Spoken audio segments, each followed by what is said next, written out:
Halo, nama gue Syafiq Marus, and say for me.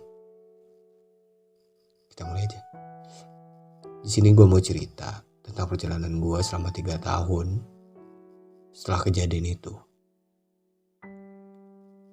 Waktu gue kelas 9, gue pernah gak sengaja ngelakuin kesalahan yang fatal yang bakal merusak karir gue sebagai orang penyanyi. Sayangnya, aib itu kebongkar pas baru gue masuk ke kelas 10. Dimana SMA gue masih satu yayasan sama SMP gue. Jadi,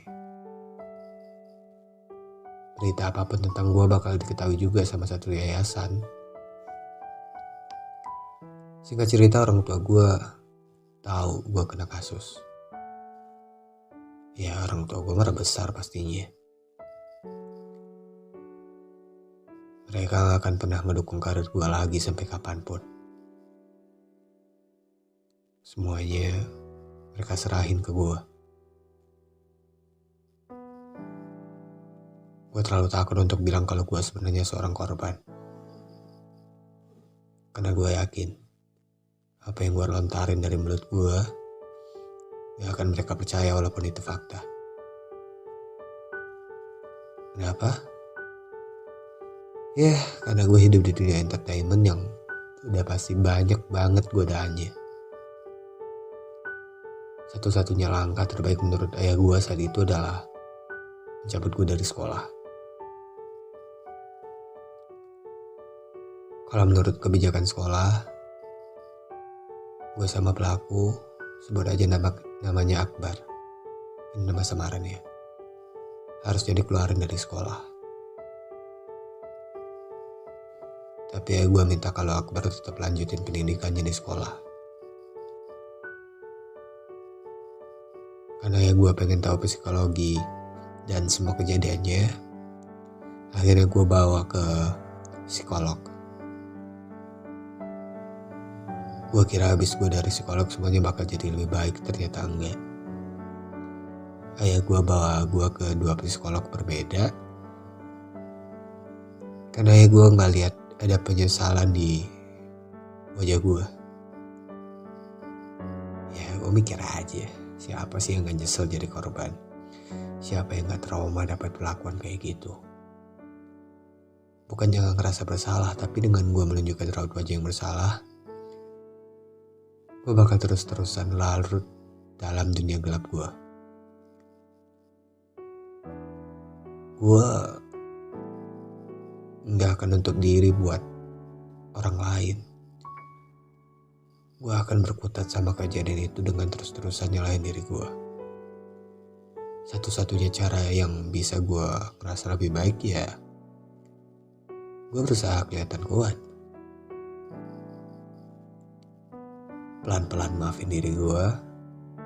Pelan-pelan lupain kejadian itu. Pelan-pelan hilangin trauma gue. Sakit banget sih denger ayah ngomong kalau gue gak merasa bersalah. Kejadian itu bikin orang tua gue posesif banget sama gue. Bikin orang tua gue jadi ngasih perlakuan yang berbeda antara ke kakak sama ke gue. Kejadian itu juga bikin HP gue disita. Sampai waktu yang cuma orang tua gue yang tahu. Karena HP gue disita, gue pengen manfaatin waktu ini buat balikin keadaan jadi lebih baik. Gue pengen kalau lagi kumpul keluarga gak ada satupun orang yang asik sama HP-nya sendiri. Ya karena gue gak punya kekuatan untuk ngomong itu ke orang tua gue. Akhirnya gue ngomong ke psikolog yang langganin gue terakhir kali. Psikolog udah nyempetin pesan gue ke ibu gue di depan gue. Beliau juga minta tolong ke ibu gue buat nyampein pesan itu ke ayah gue. Dan lo tahu balasan ayah gue apa? Beliau bilang, gak usah dengerin kata psikolog. Kamu harus bisa tahan diri kamu. Biarin aja ayah, ibu, sama kakak main HP. Kamu harus bisa tahan. Sakit gak sih? Gue ngerasa permintaan gue gak dihargain di situ. Buat apa gue ke psikolog kalau ya gue cuma pengen tahu ceritanya aja tanpa mau dengerin permintaan gue. Karena gue sakit dan harus bolak-balik ke rumah sakit. Ayah gue mutusin buat pindahin gue ke sekolah khusus putri di kota gue. Semenjak gue pindah, gue benar-benar gak boleh kumpul sama teman gue. Kalau kerja kelompok, pasti ditungguin. Bahkan gak boleh pulang sendiri. Gue tahu, orang tua gue trauma. Mereka takut kalau teman-teman di sekolah lama gue tahu gue udah pindah lagi ke kota itu. Padahal teman sekolah gue aja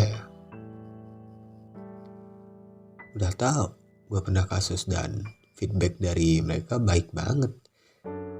Dari situ gue gak takut main sama siapa aja. Mereka gak pandang masa lalu gue. Gak pernah sama sekali ngungkit masa lalu gue. Lagi-lagi, gue gak punya kekuatan buat ngomong ke orang tua. Kalau teman gue udah tahu siapa gue, gimana masa lalu gue. Apa yang bikin gue pengen banget ketemu sama psikolog? Kelakuan orang tua gue. Gue akan berani soal ngomong kalau gue sendiri gak lihat perbedaan perlakuan yang signifikan dari orang tua gue. Ya, contohnya kakak gue izin main sekali langsung diizinin. Bukan karena dia udah kuliah. Waktu dia seumuran gue pun, dia dibolehin nginep di rumah temannya. Bahkan pergi keluar kota bareng temannya. Gue izin main harus berkali-kali. Bahkan sering gak jadi. Padahal gue kalau main di rumah, temen gak pernah kemana-mana. Gue kalau main cuma berdua sama sahabat gue. Sebegitu gak percayanya sama gue. Ya, perbedaan lainnya waktu gue masukin kucing gue ke dalam rumah. Gue dimarahin. Gue sampai dibilang, kamu tuh kalau udah dikasih hati kucing. Kamu tuh kalau udah dikasih hati, malah jadi gak tahu diri. Dan gak lama setelah itu kakak gue masukin kucing gue ke dalam rumah. Ayah gue gak marah sekali.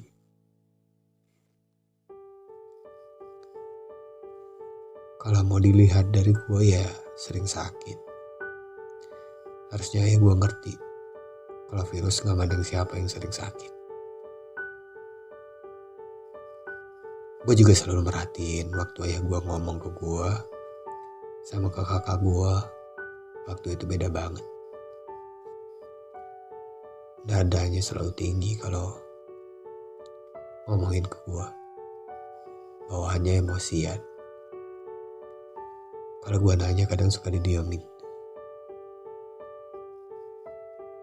Iya, gue tahu. Mungkin menurut ayah gue pertanyaan itu gak penting. Tapi di satu sisi lagi, gue ngerasa gak dihargain.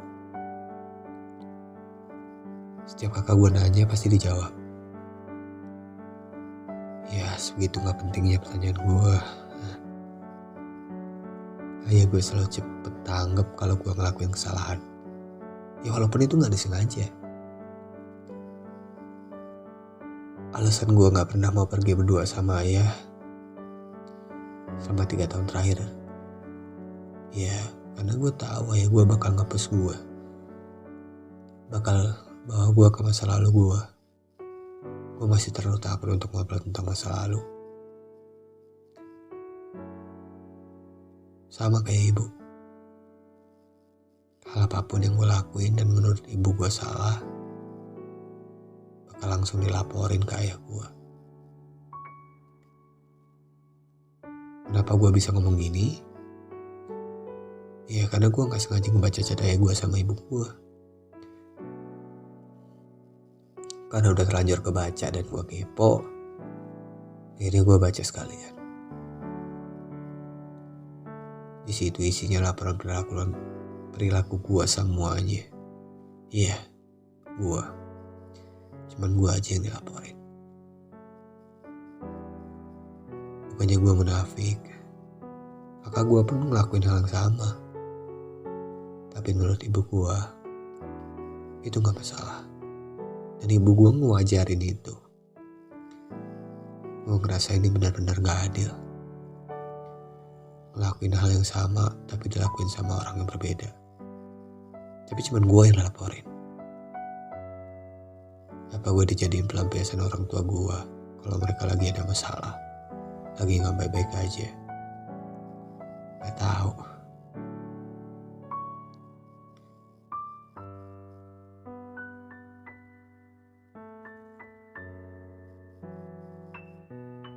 Kejadian ini baru banget terjadi sama gue.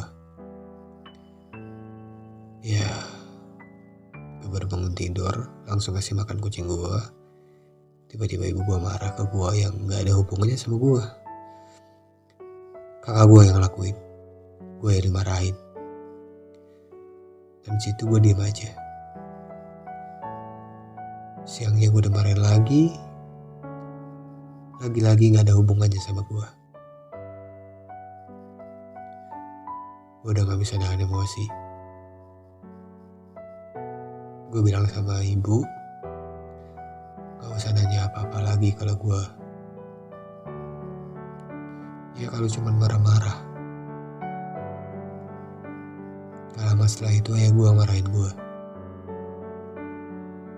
Beliau bilang kalau permintaan maaf gue pas lebaran gak tulus. Gak bener-bener dari hati. Gue gak akan marah kalau gak ada yang cari masalah. Di situ gue diamin aja ayah gue. Daripada gue jawab nanti dibilang melawan, mending gue diem. Dan sampai sekarang hubungan gue sama orang tua gak baik-baik aja. Hal yang paling bikin gue marah adalah waktu ibu gue ngungkit masa lalu gue pas gue ngelakuin kesalahan. Gue udah berusaha damai sama diri gue. Gue juga udah berusaha damai sama masa lalu gue. Gue susah-susah lupain kejadian itu. Tapi ibu gue yang bawa gue buat inget lagi masalah itu. Gue udah bilang ke ibu gue kalau ibu gak suka aku ungkit-ungkit. Ibu gak suka ungkit juga.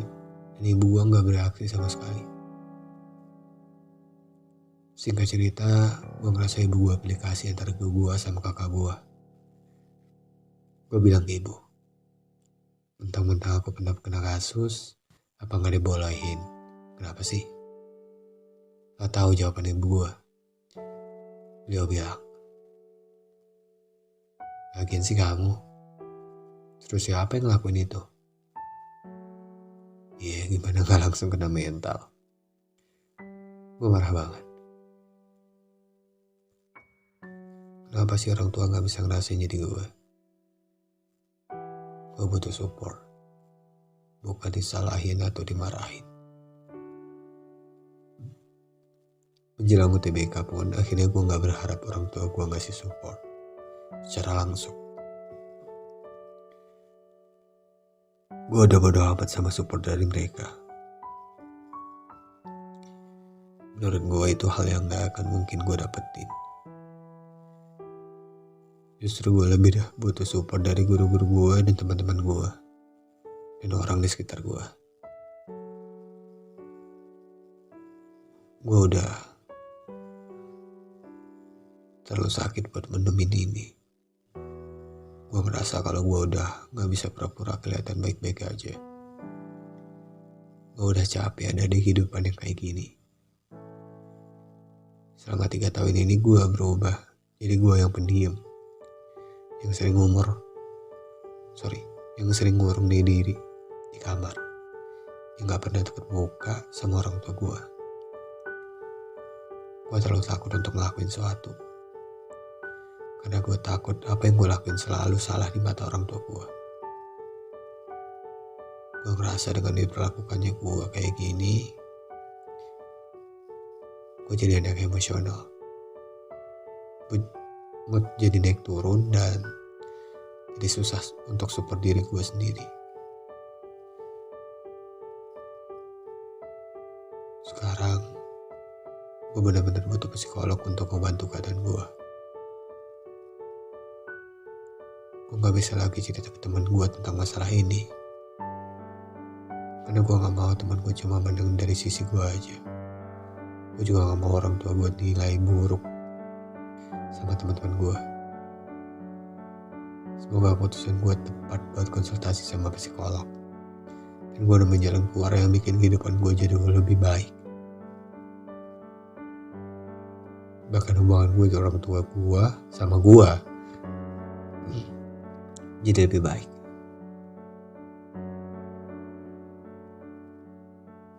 Mungkin ini aja yang bisa gue share.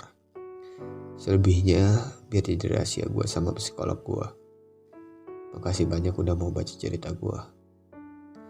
Makasih juga udah gak beranggapan buruk tentang orang tua gue.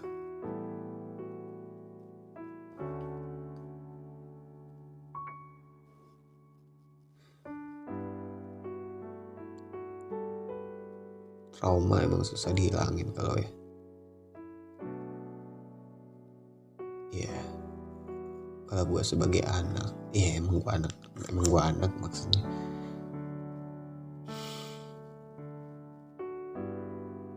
Kita bakal selalu, kalau buat speak up itu dibilang lawan, padahal enggak. Kita cuman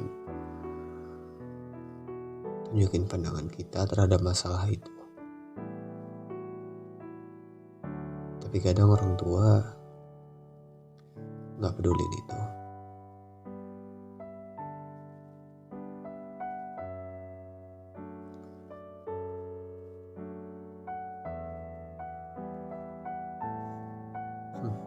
Gue juga gak bisa ngomong lagi. Ya, mungkin orang tua juga gak bisa. Kan gak bisa, tapi susah buat minta maaf sama diri dia sendiri. Ya kan, anaknya pasti udah dimaafin. Tapi buat diri dia sendiri, dia bakal merasa gagal.